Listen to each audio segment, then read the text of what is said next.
zaman berubah, terdapatlah pengakuan. Nah, ayeuna kan yang diakui di kita tuh yang kuliah di perguruan tinggi ternama, kerja di tempat yang bagus, dengan gaji yang banyak. Kang, kerja di mana? Oh, saya mah nempa. Seakan-akan hidup kita tuh suram. Panjang saya baca naskah tentang Golok. Ada simut-muting, ada simpai, ada sapatu, ada jenggot, aya perah, aya warangka. Tidak semua pasir besi punya jatah untuk jadi pisau. Oke. Nah, empu tuh tahu keilmuan itu, gitu maksudnya. Kan edan bisa. Ini bagaimana orang dahulu membuat bilah sangat presisi, jadi seperti garis benang. Iya. Tanpa alat ukur, tanpa alat apa, tapi selalu membuat itu presisi.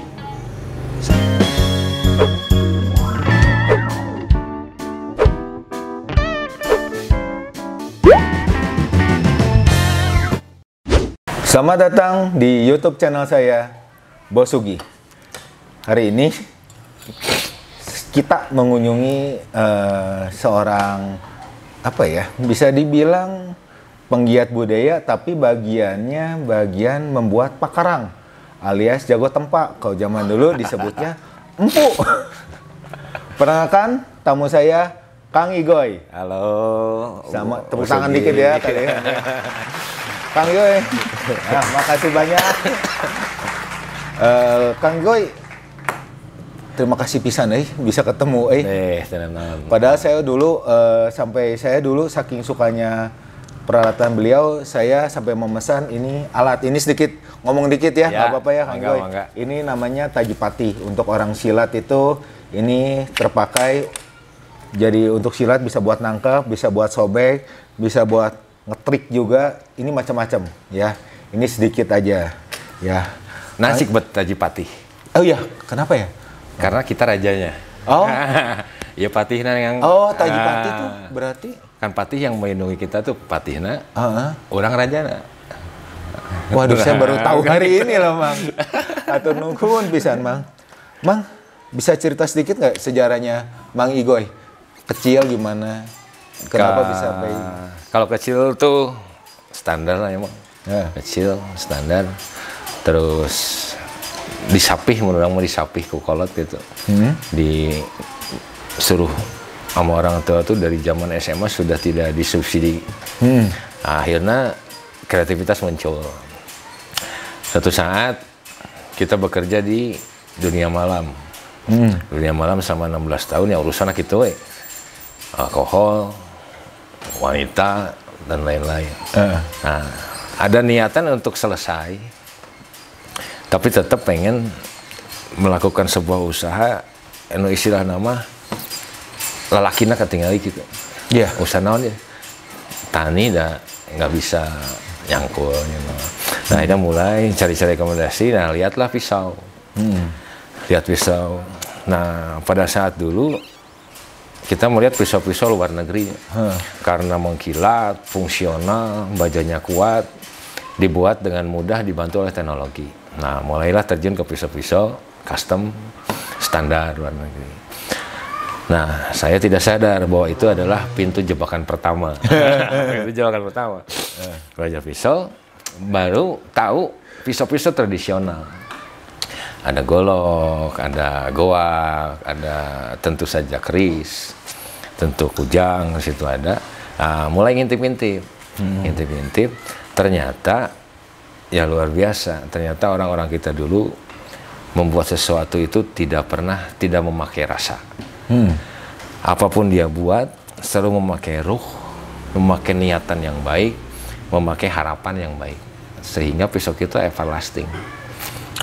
Menurut pengalaman Kang Igoy, berarti di Nusantara ini sudah mengenal metalurgi itu sejak lama dong berarti ya? Nah, sejak lama pisan.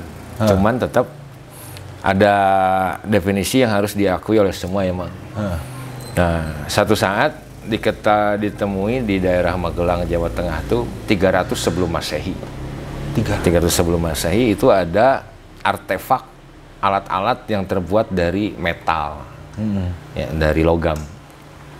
Nah, itu bisa dibuktikan dengan fakta naskah, fakta sejarah. Nah, mungkin itu saatnya kita mengenal besi secara ilmiah. Nah, tapi misalkan kalau ayeuna orang geus bisa bikin piring tino besi, berarti belajar besinya kan bertahun-tahun ke belakang artinya. Nah, ini sudah alat-alat tempa sudah ditemukan pada saat itu, berarti belajar nempanya kan jauh ke belakang. Nah, dilihat dari sisi kebiasaan orang Indonesia yang tidak suka berbudaya menulis, tidak suka membaca, masih mengandalkan wangsit dan lain-lain lah kasarnya, akhirnya tidak tertulis di dalam sejarah. Nah, tapi saya yakin bahwa taruh gini lah, pada zaman Salaka Negara, entah abad 3 atau 4, sudah ada DNA keris namanya betok. Nah, sebelum bikin keris kan dia mengenal dulu besi. Ya, bisa mempelajari besi itu butuh tahunan, berarti ratusan tahun ke belakang tuh kita sudah ada. Terus ada bukti gamelan. Ya, ketika orang masih pakai alat musik kayu dan kulit, kita sudah bisa bikin nada dari logam.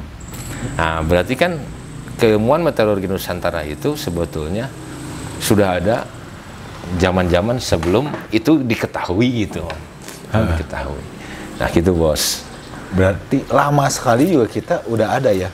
Berarti kalau tadi ngomong besi, itu dengan keris, itu berarti kerumitannya lebih rumit keris ya berarti? Lebih rumit keris dilihat dari teknik pembuatan. Kita boleh ya membandingkan sama Eropa misalnya. Eropa membuat sebuah senjata itu besar, tidak terlalu tajam rata-rata, tapi dicari impact. Jadi mun kadagor ge modar gitu. Nah, pisau lahir karena dua sebab. Satu, akibat kebutuhan peperangan, perluasan daerah dan lain-lain. Yang satu lagi lahir akibat dari kearifan lokal.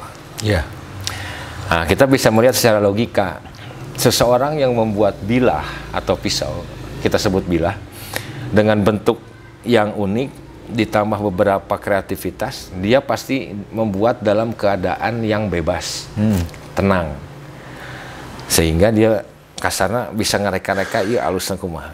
Kedua, tenang itu dibagi dua, tenang karena dia sudah terjajah, atau memang dia negara kuat sehingga punya ketenangan. Lihat lagi kita ke sejarah yang lain, Majapahit pada saat itu sudah bisa masuk ke Eropa, berarti kita negara kuat. Nah, sekarang kita bandingkan dua dasar pisau itulah yang membuat kesulitan-kesulitannya berbeda.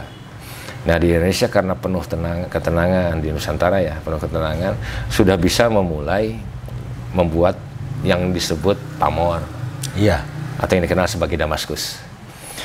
Nah, di sini ada Damaskus, di sini ada Nusantara. Kita tidak yakin bahwa orang Damaskus yang membuat bilahnya ya orang-orang Damaskus. Karena terlalu banyak peperangan, terlalu banyak peralihan daerah, sehingga belum tentu yang tinggal di Damaskus adalah orang Damaskus. Nah, boleh Damaskus mengklaim bahwa pisau Damaskus adalah pembuat pamor pertama yang hebat. Tetapi ketika orang-orang pembuatnya misalnya Yahudi dan lain-lain hengkang dari Damaskus, sekarang Damaskus tidak sanggup lagi membuat bilah-bilah hebat. Nah, mohon maaf saya bawa-bawa Yahudi karena apa? Sepengetahuan saya. Mohon maaf kalau salah juga, karena ini ada dada sensitif ya. Pedang Rasulullah, Al-Ayyubi, Zulfikar, dan lain-lain, apakah yakin buatan orang Islam? Kalau saya tidak yakin. Saya yakin malah yang membuat pedang itu adalah orang-orang Yahudi, yang memang ahli-ahli di dalam metalurgi, sehingga bisa membuat teori nanotube. Butir-butiran yang membentuk segi, nanotube, honeycomb, segi 5, segi 8 sih? Honeycomb teh jaring laba-laba teh. Jaring 8 ya. 8 oktagon ya. Oktagon. Nah, jadi besi-besi itu saling mengikat. Nah, menciptakan besi-besi yang kuat. Nah, etage mungkin yang membuat para pengkhotbah orang tidak pernah menuliskan kusaha pedang eta dibuat disembunyikan. Nah, di Indonesia lebih rumit lagi, Pak. Satu, pisau atau bilah di Indonesia tidak hanya sebagai alat pengiris atau berfungsi sebagai membantu saja, tetapi ada simbol strata, ada tua, ada istilahnya mantra di dalamnya, sehingga pisau itu membawa atau dicocokkan dengan kepribadian pemiliknya. siapa prosesornya. Yeah.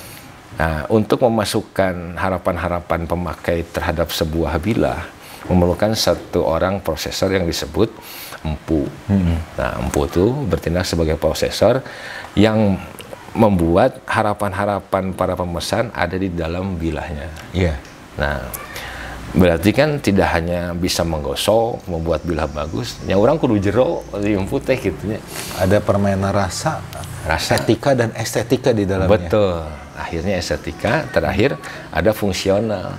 Oh benar noh, dengan mempunyai satu bilah tertentu hasil seorang empu, kehidupan kami berubah. Oh ada wabah penyakit dulu di Yogyakarta atau di Mataram. Raja menyuruh empu membuat sebuah pamor tertentu, dibuatkan, ditancapkan, wabah itu hilang. Nah memang tidak masuk di logika. Cuma kalau kita berpikir di ruang yang lain, itu sangat bisa dilakukan. Mungkin kalau mungkin ya, ini mungkin juga saya salah. Jadi leluhur kita itu sudah mengenal caranya bersinergi dengan frekuensi dan vibrasi dengan alam mungkin itu ya. Itu kan udah bukan mungkin lagi, Pak. Nusantara adalah sebuah kaum ya ditinggali oleh sebuah kaum yang sangat mengenal alam semesta. Mungkin lebih dari orang-orang lain mengenal. Tandanya apalah, banyak sebagai tanda. Yang tadi kita pernah bahas, kur, ngide, tiba-tiba kia, si kambing itu belok kiri. Outputnya sederhana, ngider, kur, cak, hewan-hewan datang. Tapi proses pembuatan, proses pengenalan terhadap alam semesta untuk mengeluarkan sesuatu yang dianggap sederhana itu panjang. Saya yakin panjang karena tidak semua strata bisa berbuat hal itu. Ada pandita, ada karesien, wah banyak pisan. Hanya orang-orang tertentu dan kaum-kaum tertentu. Sehingga di kita tuh nuar hiji, melak hiji, kan ada bahasa gitu. Kalau kita mau bikin bawa sacukupna ulah ninggalkeun tapak. Maksudnya kita boleh kalau nebang hutan untuk bikin rumah tinggal boleh. 1000 rumah tinggal bisa terakomodir oleh hutan. Nah, ayeuna kan hese. Tebangan heula we mengke teu hese, simpan we. Nah, eta nu salah ditumpuk. Fungsinya belum jelas. Nah, itu yang namanya tidak seimbang. Nah, orang kita tuh sudah mengenal. Mun urang nuar hiji kudu melak hiji. Supaya apa? Tergantikan. Karena ini adalah titipan ilahi atau alam semesta untuk anak cucu kita ke depan. Nah, itu kehebatan yang saya pikir, kehebatan orang Nusantara itu luar biasa lah. Sangat mengenal alam. Kalau dengar ceritanya Kang Igo, ini kan berarti banyak falsafah kehidupan di kita tuh yang dalam segala lini ada, termasuk di pembuatan pakarang kita sebutnya ya. Nah, Kang mau nanya nih, kalau di pamor sendiri itu kan berarti ada kemampuan metalurgi yang mengolah berapa jenis barang kan ya? Minimal 2 jenis. Minimal 2 jenis. Ada apa aja Kang itu? Kalau kita hanya 2 jenis, kita dibagi 2 lagi. Ada jenis itu yang sudah tersedia di alam, pasir malela, seperti di Luwuk ya. Kita bawa pasir tuh, di dalam satu gundukan pasir tuh sudah otomatis ada nikelnya dan lainnya, sehingga tidak harus nyari nikel lagi. Minimal ada besi atau ada iron meteorit yang sekarang sering diganti oleh nikel.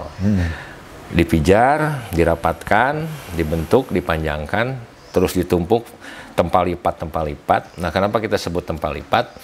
Kalau di Sunda disebutnya balik mipih, dibalik dipipihkeun, dibalik pipihkeun, terus sehingga menjadi pattern-pattern tertentu. Pattern itu sepengetahuan saya dibagi juga, ada rakean, ada tiban. Rakean itu memang sebuah pattern yang direncanakan dari awal, kita mau bikin apa. Orang naiknya junjung derajat berarti kudu kieu, ngalipatna kieu, euna kieu. Ada juga yang tiban. Kita tidak tahu apa hasil sebuah pamor.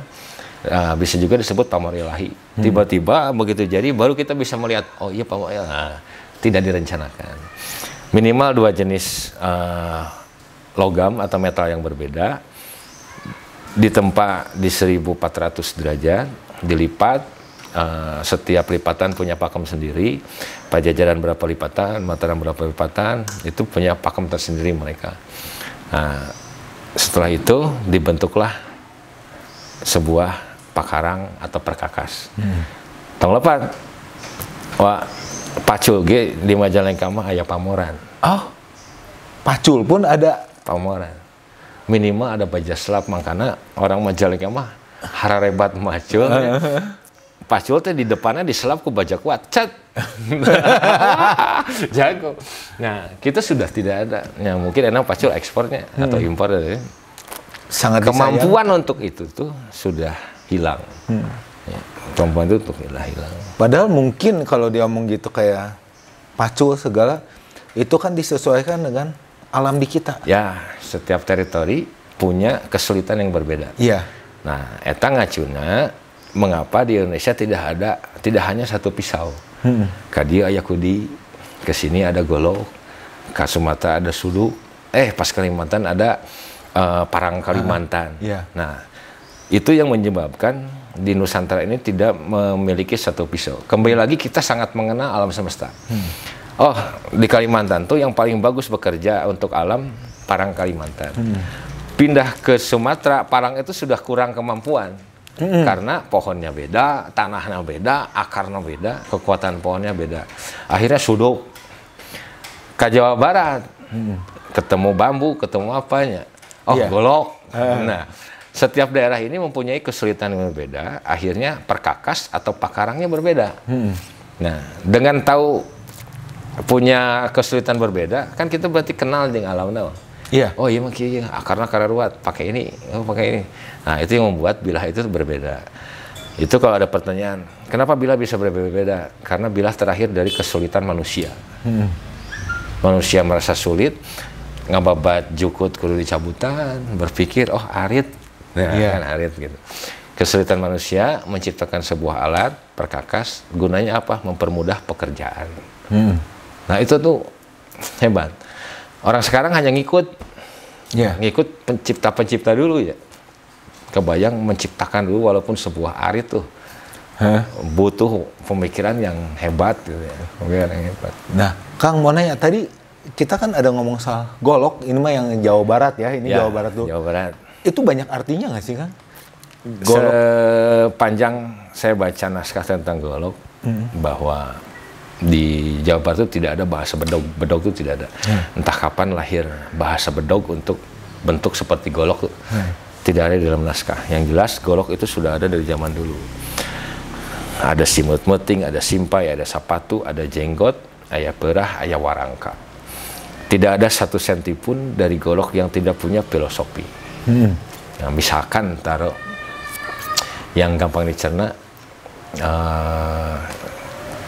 golok anu naik kaluhur itu, ujungnya naik. Ujungnya naik. Atau juga ada golok anu tung-tung turun, disebutnya tung turun. Begitu manusia sudah mau mencapai ke ujung, seseket nama mencosna kan yang paling bahaya. Dia harus lebih merendahkan dirinya ke bawah. Itu disebut tung-tung turun. Begitu luhung ilmu bela dirinya atau apa, begitu mencapai titik akhir tuh dia harus lebih rendah. Ya seperti ibarat padi lebih berisi, lebih merunduk. Di golok pun ada. Kenapa golok? Dan golok bersifat personal. Dulu tuh tidak ada. Wah, orang bawa bedog ya, tinggal di golok. Nah, dulu tuh golok tuh tidak pernah dilihatkan ke orang lain, hanya dirinya dan orang yang dia anggap boleh melihat atau pantas untuk melihat.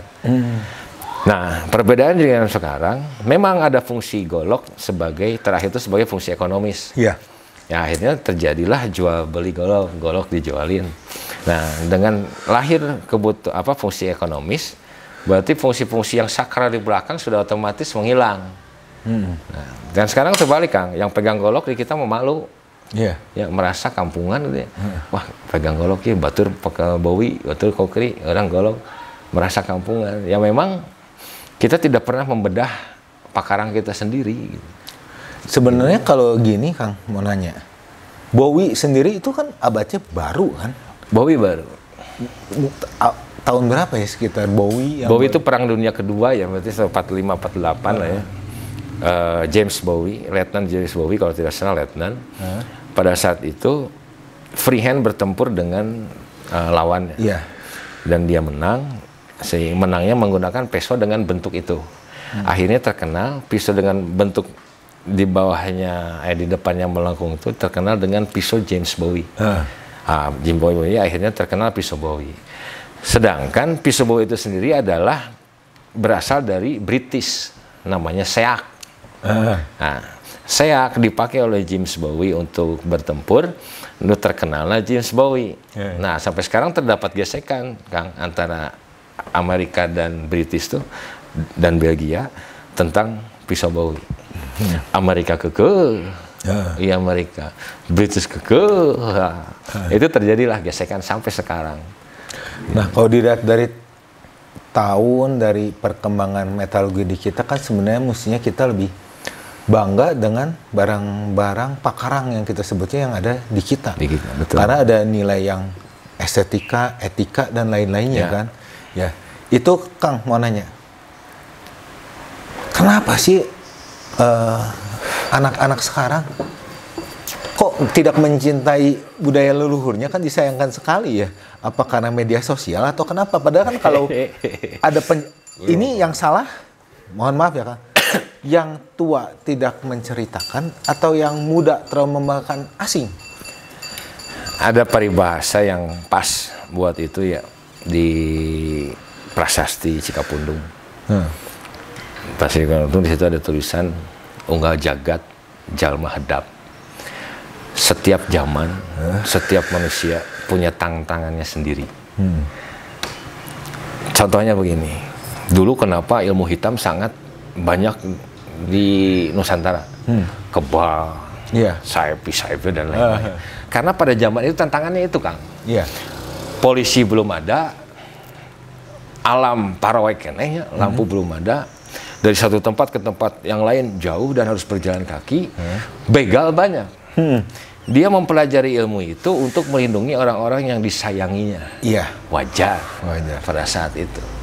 Tapi zaman sekarang orang masih belajar ilmu itu sudah tidak wajar. Lampu caang, polisi banyak, ya. Kemana cepat. Nah, zaman berubah, tantangan tuh berubah. Unggal jagat jalma hedap. Berbeda era, tantangan berubah. Kamu kalau tidak belajar agama, hidup kamu hancur. Akhirnya pada suatu saat penyebaran agama, semua belajar agama. Tidak ada yang kuliah, tidak ada yang bisa baca, yang penting agama jalan. Zaman berubah lagi. Kamu tidak kuliah, hidup kamu suram. Kuliah sebagai momok menakutkan di dunia anak muda. Nah, untuk membantu kuliah, di situ ada mata pelajaran asing dan lain-lain. Akhirnya dia dipaksa belajar kebudayaan asing. Belajar 1, nemu 10. Niat belajar fisika, oh nemu nih ilmu pisau, oh nemu ilmu metalurgi. Akhirnya mereka nginduk. Nah, akhirnya mereka nginduk. Ketiga, zaman berubah, terdapatlah pengakuan. Nah, ini kan yang diakui di kita tuh yang kuliah di perguruan tinggi ternama, kerja di tempat yang bagus, dengan gaji yang banyak. Mana ada? Kita diakui karena pemegang budaya yang edan itu ya. Tidak pernah diakui. Kang, kerja di mana? Oh, saya mah nempa. Seakan-akan hidup kita tuh suram gitu ya tempatnya. Kang, kuliah di mana? ITB. Weh. Kan belum tentu. Nah, tapi pengakuan itu sudah bergeser. Jadi memahami budaya itu bukan sesuatu yang diperlukan. Apakah ini ada, saya pernah dengar cerita bahwa menghancurkan sebuah negeri yang besar ada dengan menghancurkan budayanya. Betul. Dianggapnya budaya itu, ya mohon maaf ya pemirsa, ada yang ngomong kafir, ada yang ngomong sesat atau apa. Betul. Padahal kalau diurut, sebuah negeri yang menguasai ilmu metalurgi bisa buat senjata, itu kan berarti bangsa yang besar, bener nggak Kang? Bakal menguasai dunia. Bakal menguasai dunia, ya kan? Nah, sekarang mau nanya nih Kang, kenapa Kang Igoe lebih mencintai budaya leluhur? Ini kan banyak, ada yang beda kan, ada yang modern nih. Nah, kenapa Kang Igoe sendiri kenapa milih minoritas? Minoritas. Iya. Gini Kang, cerita sedikit. Tiba-tiba datang sosok Basuki, compang-camping ya, miskin terlantar. Nah, ke barudak teh, beli udut, berangkat. udah berangkat. Pusulan, mijil. Suatu saat, Bos Sugi ketemu teman bapak. Weh, Sugi, saya teman bapak kamu. Berbicara sejarah artinya. Bapak kamu tuh jenderal dulu tuh, atasan saya. Kamu nggak tahu ya? Oh, saya nggak tahu. Bapak kamu tuh hebat, jenderal. Semua jenderal sekota Bandung takut sama bapak kamu. Daek tuh dititah meuli rokok deui. Wah, karena sejarah. Iya, sejarah. Gih birako, aing teh anak jenderal, babe aing batu jenderal. Ada pergolakan kan? Iya. Tapi kalau budaya itu terus dibunuh, Bos Sugi tidak tahu siapa bapaknya, kakeknya. Bakal selamanya Daek dititah birako. Iya. Nah itu kehebatan sejarah walaupun kita tidak mengalami. Ya. Jadi kalau gini ceritanya seperti kita sekolah untuk dijadikan babu, padahal kita dulunya jenderal. Itu kehebatan sejarah. Kita tidak mengalami, kita tidak mengetahui, tapi sangat berpengaruh terhadap kehidupan sekarang. Akhirnya di mobilnya, istilahnya sejarah tuh mengambil peranan penting di kehidupan kita sekarang dan masa depan. Iya. Ya contohnya tadilah seperti itu. Itu hanya secuil fungsi sejarah di orang. Orang babu, tiba-tiba kita tahu bahwa kita tuh bekas anak jenderal. Pride kita naik, Iya. Saya harus membuktikan saya itu anak jenderal. Gitu. Iya. Nah Indonesia dibantai ininya, dibantai Tarina dengan notabene nasionalisme, tidak boleh memakai baju daerah. Akhirnya kejayaan-kejayaan tema dulu itu sedikit-sedikit dihapus. Nah itu akan. Berarti sekarang mau nanya lagi nih Kang, maaf nih ya rada pribados. Berarti Kang Unggoy waktu menjadi penempa yang mencintai budaya luhur, sempat dimusuhi sama teman-teman dong? Banyak pisan. Banyak pisan. Bahkan saya bergerak sedikit frontal kan. Begitu saya memahami sesuatu dan saya yakin sesuatu ini harus dikembangkan, saya akan menyingkirkan apapun halangan saya gitu. Saya bakal berusaha membandingkan dengan bilah yang lain bahwa bilah kita lebih hebat. Saya akan membuat sebuah definisi yang membuat bilah kita lebih hebat. Untuk apa? Supaya semua orang sadar kita tuh dari dulu sudah diwarisi sesuatu yang hebat. Ya, bukan kemajuan yang kita nikmati sekarang adalah kemunduran peradaban lah atau kemunduran teknologi apapun. Kemunduran. Banyak bukti bahwa Indonesia mengalami kemunduran dari Nusantara tuh banyak bukti. Zaman dulu nggak bisa nyiin relief di batu, Borobudur seperti apa. Sekarang insinyur-insinyur tuh, ayah tuh nu bisa gitu dah. Bahkan cara motong batu dulu tuh presisi dengan alat yang, ala kadarnya. Ya, berarti bertahan lama tah. Bertahan ratusan tahun. Orang jembatan kareknya 40 bulan geus hancur. Borobudur. Berarti lain kemajuan, kemunduran sudah. Iya. Kita tidak sadar aja bahwa kita itu sudah dilemahkan. Sekarang taruh Kang, semua pembuat pakarang ya atau taruhlah perkakas pakarang, bilah, pacul, apapun mengandalkan listrik sudah jelas. Begitu kita ada permasalahan dengan negara lain, tinggal bom PLN, orang geus teu bisa nyeun senjata. Iya, kita sudah tidak bisa bikin apa-apa. Lumpuh lah ibarat satu negara.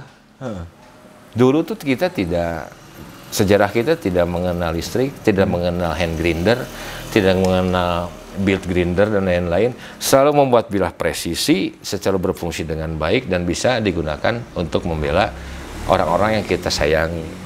Nah sekarang kekuatan itu sudah tidak ada. Nah tambah di PLN area hutang soalnya. Sulit ya, sulit. Nah Kang Igoy mau nanya nih, Kang Igoy berarti sudah melakukan perjalanan di Nusantara ini kemana aja Kang untuk belajar tempat ini?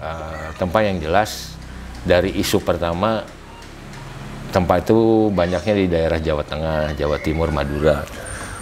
Kita sudah jalan ke sana dengan berbagai ilmu dan perbedaan teori dasar di Luwu, Sulawesi. Jadi kita ngegali tanah 70 meter, 70 cm, 80 cm. Kita nampak di bawah, anvil di atas. Nah, sehingga dengan pikiran aura positif bumi itu masuk ke tubuh kita, masuk ke bilah. Karena apa? setan kenapa ngelayang? Karena tidak sanggup nempel di bumi karena aura positif. Nah, gitu. Terus ada dua perbedaan yang signifikan. Yang saya tahu di Jawa, Pulau Jawa, memasukkan taruhlah mantra atau apapun itu, atau harapan kita ke Nabilah, ketika memukul, teng, teng, begitu dipukul kita memasukkan harapan kita kepada Bilah. Di Sulawesi beda, ketika membakar. Jadi ketika membakar, si empu tidak boleh diganggu orang, karena dia sedang memasukkan harapannya ke dalam Bilah. Nah, di kita tuh begitu ngebakar bisa ngerokok lah, ngobrol, begitu mukul jangan diganggu. Di Sulawesi kebalik, begitu bakar jangan diganggu, begitu mukul bisa sambil ngobrol.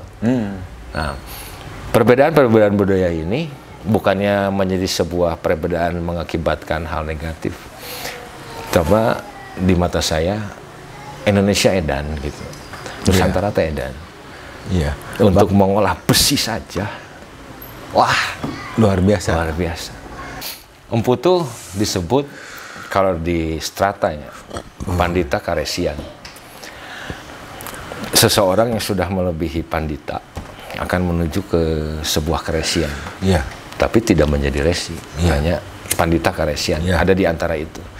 Mengerti masalah alam semesta, gaib dan lain-lain, tapi masih ikut serta di dalam kehidupan manusia. Biasanya kan pandita, resi nggak setengiluan usaha dunia, resi. Nah, empu itu ada di antara itu. Dia adalah sebagai corong dengan keilmuan karesian menyelesaikan masalah-masalah yang dia ada di kehidupan. Punya kelas tersendiri di sana. Batu meteorit di dalam dunia keempuan merupakan ilmu awal, bukan ilmu yang terhebat.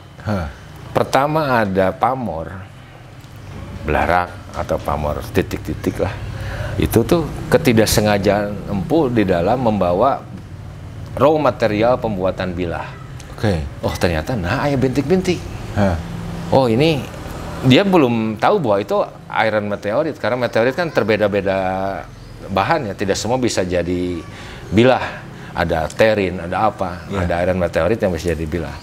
Akhirnya diambil, beberapa dekade kemudian baru diketahui bahwa itu adalah batu meteorit. Jadi empu itu bukan menemukan batu meteorit, tapi ketidaksengajaan dia. Berarti kekayaan alam orang gila.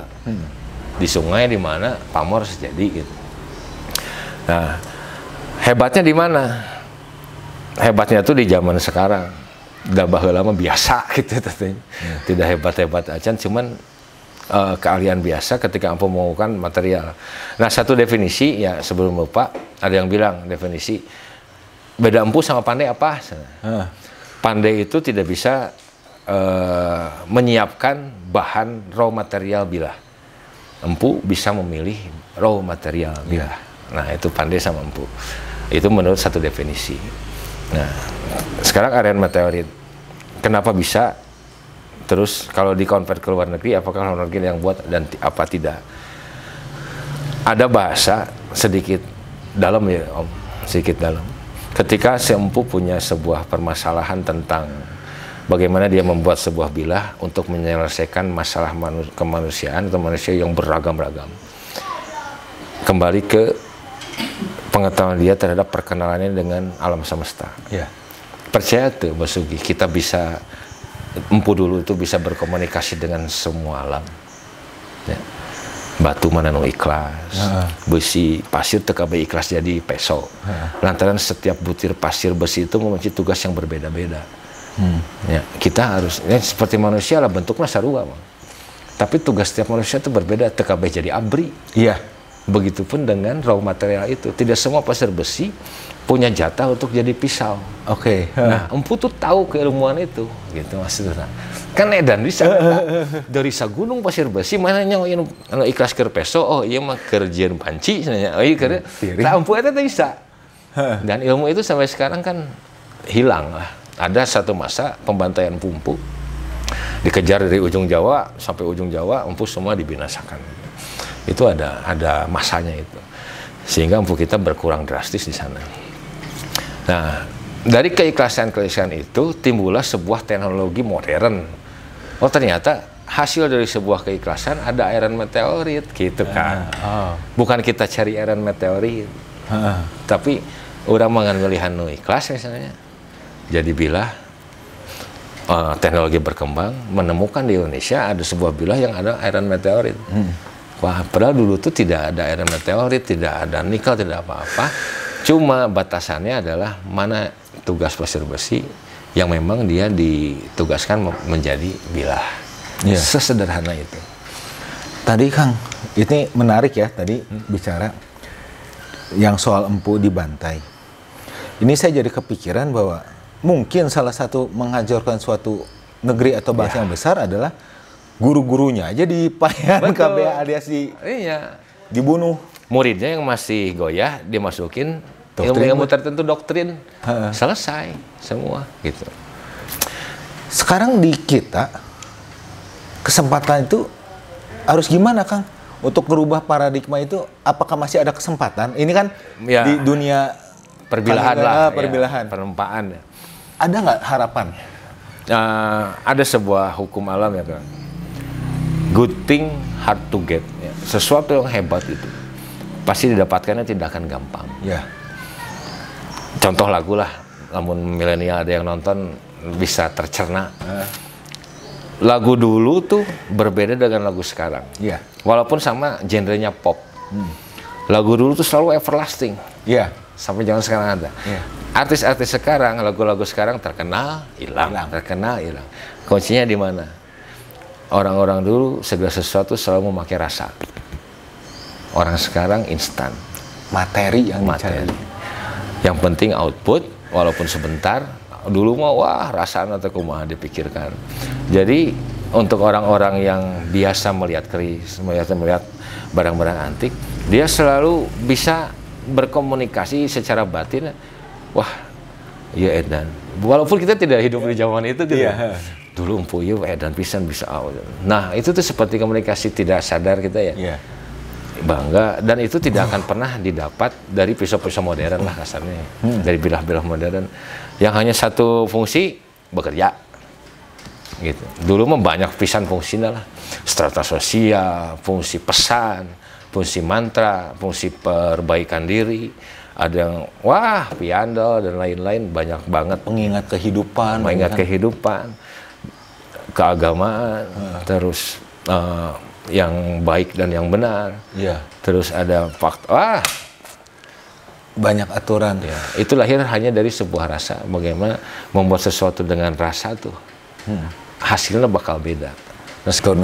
Nah, Kang, biar ini kita sedikit ngupas agak dalam dikit ya Kang ya. Ya, enggak. Ini kan biar Anda semua tahu, ini saya, ini punya saya. Mungkin Kang Igoy bisa kasih penjelasan sedikit, ini tuh apa gitu. Mohon maaf ya. Ini adalah sebuah adab. Kalau kita dikasih benda taruh lawas lah atau benda antik. Kalau Kang Bos Sugih bawa di atas, kita sebagai orang yang ada keilmuan dan apa yang di bawah Bos Sugih, kita bawa di bawah. Nah, kalau guru ngasih ke murid, guru itu harus di atas, murid bawa di bawah. Kalau murid ngasih ke guru, kita harus paling bawah, ngasih ke atas. Nah, itu sebagai adab, itu baru adab dari bilah. Nah, ini penerangan dasar ya Bos, penerangan dasar. Supaya orang istilahnya tertarik untuk melihat lebih dalam. Nah, ini kita berbicara masalah konstruksi dari sebuah bilah. Karena tidak ada pembanding ya, bilah-bilah kita masih ada di Cirebon. Kalau apabila ada pesi yang lurus dengan ujung bilah, itu disebut rata-rata tombak. Karena tidak mempunyai condong leleh. Itu tombak. Tombak selalu melurus dengan ujung bilah karena berfungsi untuk menikam, rata-rata menikam. Walau di Nusantara masih ada perdebatan apakah keris itu untuk berperang atau bukan, atau piandal apa untuk dilakukan perang, itu masih belum ada definisi yang sahih lah. Nah, kalau bicara secara standar tombak untuk menusuk ya pangkal kekuatan harus di sini loh. Harus. Ini yang disebut luk. Luk bisa dari yang gembungnya, bisa yang dari lekuknya. 1, 2, 3, 4, 5, 6, 7. Ini look 7. Di sini ada sedikit pattern. Pattern itu corak yang dihasilkan dari besi lipat berbentuk gunung-gunung yang berundak. Itu setahu saya disebut jungjung derajat. Disebut bawang sebakul, gunung derajat. Nah, kita lihat pamor, kalau ini masih semuanya masih mulus, pamor seperti ini mungkin disebut pamor melumah. Mungkin ya. Kalau ada penonton yang ahli bisa mengoreksi tumbak ini apa. Nah, untuk masalah dapur, terus masalah tangguh, mendingan bertemu langsung nanti ya, bertemu langsung. Nah, ini adalah tombak yang ini sudah jelas lawas. Kalau di mikroskopik ini akan terlihat pori-pori. Pori-pori berarti ini dibuat dari pasir besi, Kang. Pasir besi. Tandanya bila itu dibuat dari pasir besi atau dari besi solid, itu nanti kelihatan kalau di mikroskopik 90% itu berpori. Nah, itu dibuat berarti dari biji-biji pasir yang dilebur. Nah, sebagai tambahan, peleburan besi itu, peleburan pasir besi merupakan sebuah keilmuan tinggi di Universitas Metalurgi sekalipun. Ada permainan suhu segala ya? Permainan suhu, kandungan, berapa Fe-nya, berapa karbonnya, berapa. Nah, itu tuh sama keilmuan Nusantara hanya sekejap mata nggak jadi gitu ya. Karena, nah itu yang membuat bilah-bilah kita megah. Nah, terus di sini ada keriwingan, ada namanya itu ada di sebelah sini ada keriwingan. Terus dari rengkolnya kita kelihatan, rengkolnya bentuknya sebagai rengkol itu kemiringan lekuk-lekuk dari sebuah bilah. Nah, ini disebut pesi. Biasanya di sini ada gonjo. Masuk gonjo itu seperti guard kalau di bilah modern. Fungsinya untuk menahan warangka atau menahan perah. Nah, paling itu, Kang.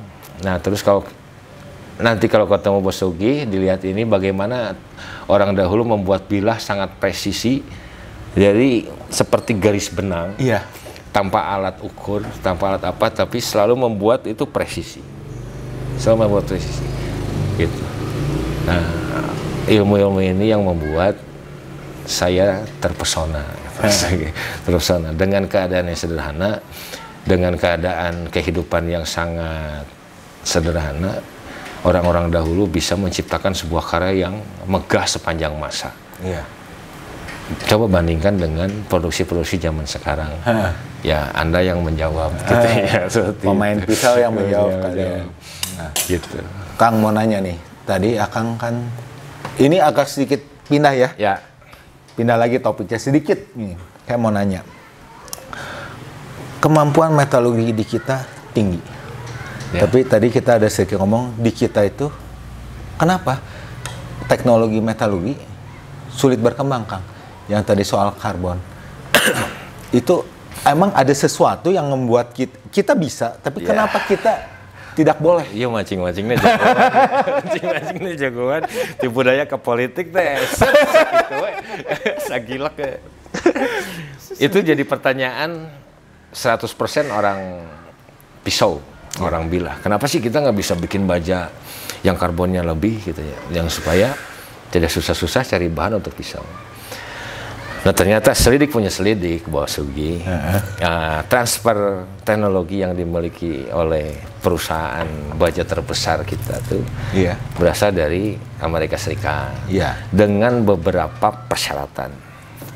Nah, dari beberapa persyaratan itu ada salah satu nyempil bahwa kita tidak boleh membuat metal atau baja yang kandungan karbonnya melebihi batas yang ditentukan. Nah, sesuainya batas yang ditentukan itu adalah batas untuk alat dan batas untuk pembuatan senjata. Di-cut dengan situ tidak boleh. Akhirnya sampai kapanpun, walaupun kita bisa membuatnya, karena raw material karbon kita banyak. Mineral kita luar biasa. Paling banyak kali di dunia. Tapi tidak akan pernah bisa masuk ke ranah itu.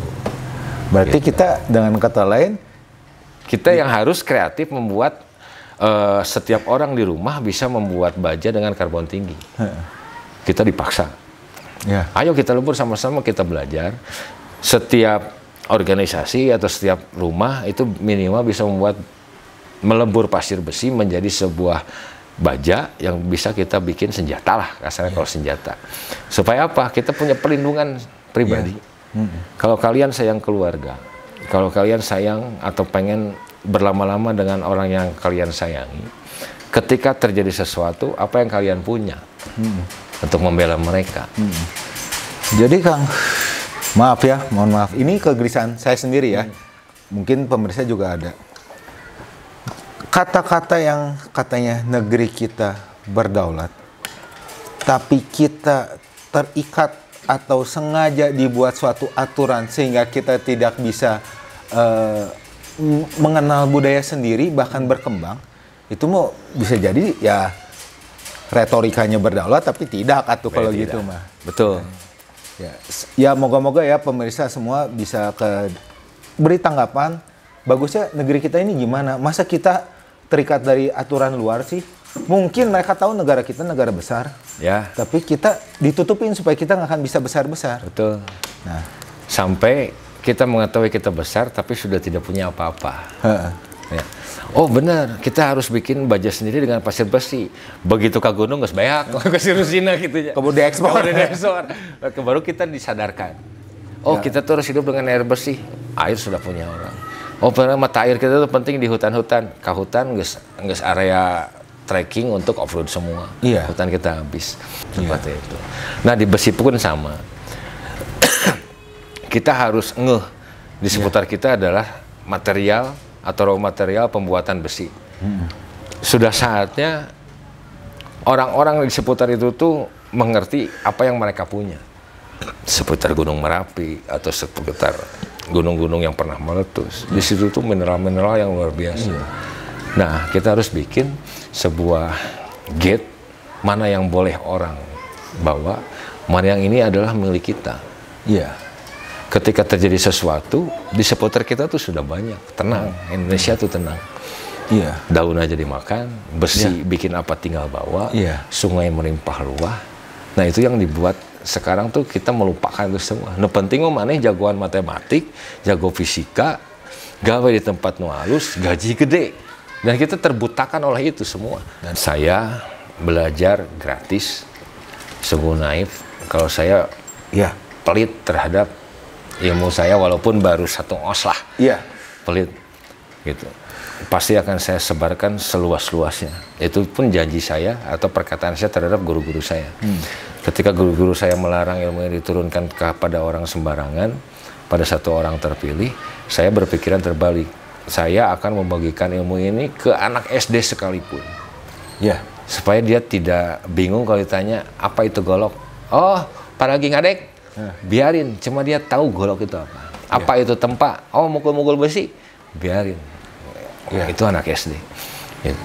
Saya akan sebarkan, kalau bisa sih semua orang yang punya keilmuan 1 os, 1 seperempat, setengah os, bareng sebarkan seluas-luasnya. Karena sudah saatnya budaya daerah sekarang ini dijaga oleh nasional. Atau dipelajari oleh nasional. Kalau betul-betul kita nasionalisme. Gitu. Ayo orang berdiskusi. Gitu. Jadi boleh abis ini saya Instagramnya Kang Igoy, Facebooknya saya cantumin di YouTube channel saya. Boleh? Mangga, Kang. Jadi mungkin bisa langsung kontak ke Kang Igoy. Bisa langsung kontak manajer. Bukan hanya langsung aja. Kang, sebelum ditutup acara nih, kita ngomong banyak. Mungkin nanti ada sesi kedua ya Kang ya. Insya Allah. Karena ini keren banget. Mungkin ada ya pertanyaan nanti bisa ditanya kolom. Tapi sebelum kita tutup, ada nggak saran, pesan, atau nasihat untuk pemirsa yang nonton di kita ini? Jadi bukan nasihat ya, cuma memberitahu apa yang saya tahu. Jadi